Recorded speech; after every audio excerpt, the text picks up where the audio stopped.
يا رسول الله يا حبيب الله يا رسول الله يا حبيب الله يا نور عيني يا حبيبي يا نور عيني. بسم الله الرحمن الرحيم. الحمد لله والصلاة والسلام على رسول الله.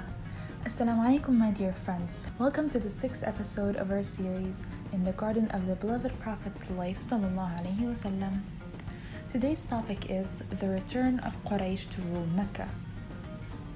We saw in the last episode how the tribe Khuzaa'a took over leadership in Mecca and how the well of Zamzam was sealed and its place was lost. We also learned how Amr bin Luhay, the leader of Khuzaa'a, brought the idols to Kaabah and how the Arabs started to worship the rocks that cannot help them nor harm them instead of worshipping Allah alone. Today we will see how Quraysh, the descendants of Ismail from his son Adnan, came to rule Mecca again.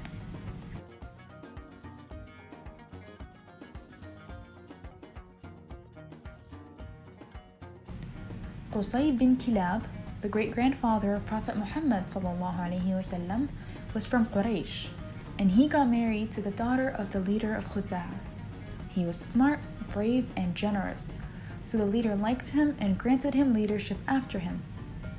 Qusay brought Quraysh back to Mecca and let them settle in.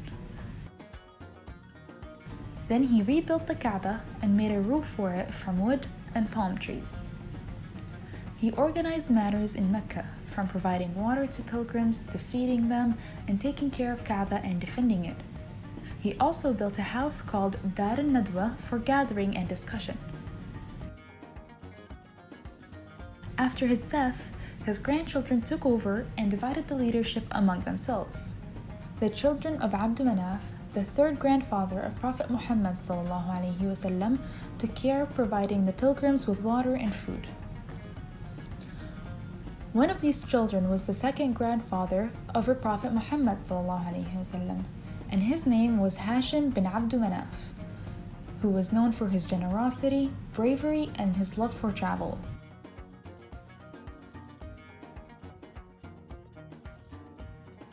People loved him a lot because he was kind to the poor and used to feed them.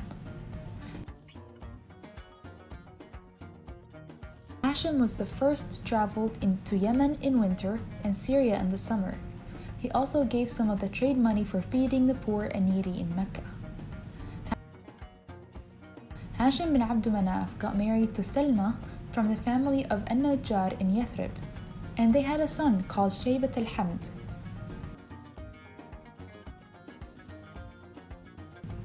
After that, Hashim bin Abd Manaf died in Syria. So who was Shaybat al-Hamd, the grandfather of our Prophet? And how did his name become Abdul Muttalib? And what is the story of the redigging of Zamzam and the story of the slaughtered?